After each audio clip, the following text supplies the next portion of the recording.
Health పాలసీపై ప్రభుత్వం మొండిపట్టు వీడడం లేదా? పారిశ్రామికవేత్తల అభ్యంతరాలు, ప్రతిపక్షాల విమర్శలు, ఆర్థిక నిపుణుల ఆరోపణలు ఏమాత్రం పట్టించుకోవద్ది నిర్ణయించుకున్నదా? నేరుగా అమలు చేస్తే వచ్చే వ్యతిరేకతకు భయపడి అడ్డదారిలో హెల్త్ పాలసీని అమలు చేయాలని నిర్ణయించిందా? కంపెనీలపై కాలుష్య ముద్ర వేసి తరలించాలని ప్లాన్ చేసిందా? ఇప్పటికే కార్యాచరణ కూడా మొదలుపెట్టిందా అనే ప్రశ్నలకు సచివాలయ వర్గాల నుంచి అవుననే సమాధానం వస్తున్నది.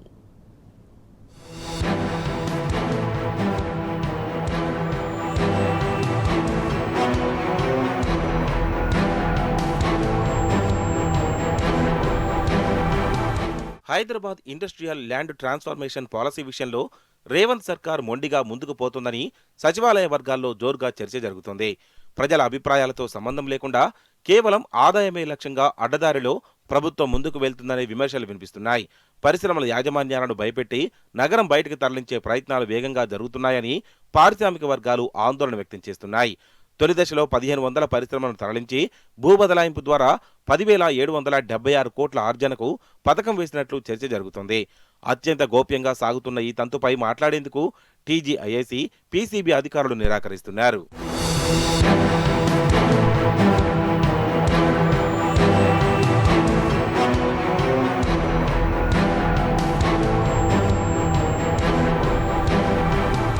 హెల్త్ పాలసీలో భాగంగా ఓఆర్ఆర్ లోపల ఉన్న 22 పారిశ్రామిక వాడల్లో 3,100 కంపెనీలను తరలించాలని ప్రభుత్వం లక్ష్యంగా పెట్టుకున్నట్లు సమాచారం.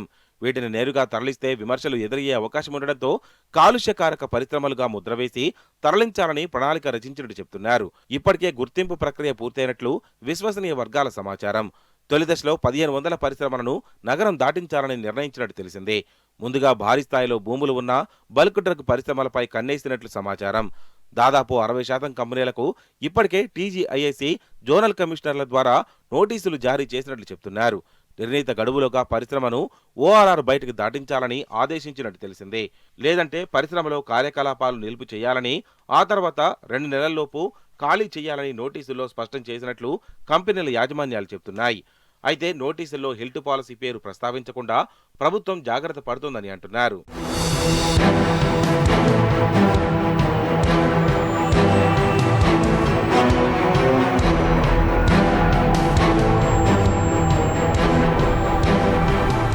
ఇరవై 22 పారిశ్రామిక వాడల్లో ఉన్న pharma, chemical, metal, paper, rubber, paints, textile తదితర పరిశ్రమల మీద ప్రభుత్వం దృష్టి కేంద్రీకరించిందని సమాచారం. ఇప్పటికే కాలుష్య నియంత్రణ సూచీలపై పరిశోధన చేయించినట్టు తెలిసింది. ప్రభుత్వానికి అనుబంధంగా పనిచేస్తున్న environment protection training and research institute తో అధ్యయనం చేయించినట్టు తెలిసింది. హిల్ట్ విధానం పరిధిలోకి వచ్చే పారిశ్రామిక వాడల్లోని రెడ్ కేటగిరీ పరిశ్రమల కాలుష్యం మీద గత నెల రోజులుగా ఈపీటీఆర్ఐ అధ్యయనం చేసినట్లు సమాచారం. మొత్తం 1,746 పరిశ్రమలు కాలుష్యాన్ని వెదజల్లుతున్నట్లు గుర్తించి ప్రభుత్వానికి నివేదించినట్లు విశ్వసనీయ వర్గాలు తెలిపాయి. ఈ పరిశ్రమలకు అధికారులు నోటీసులు ఇస్తున్నట్టు తెలిసింది. రెడ్ కేటగిరీ పరిశ్రమలకు ఎక్కువ భూమి ఉంటుందని, వీటిని తరలించడం ద్వారా పెద్ద మొత్తంలో భూ బదలాయింపు జరపొచ్చని ప్రభుత్వ పెద్దలు ఆలోచిస్తున్నట్లు సమాచారం. ఈ భూముల మార్పిడితో ప్రభుత్వ ఖజానాకు సుమారు 11,000 కోట్ల ఆదాయం వస్తుందని అంచనా వేసినట్టు తెలిసింది.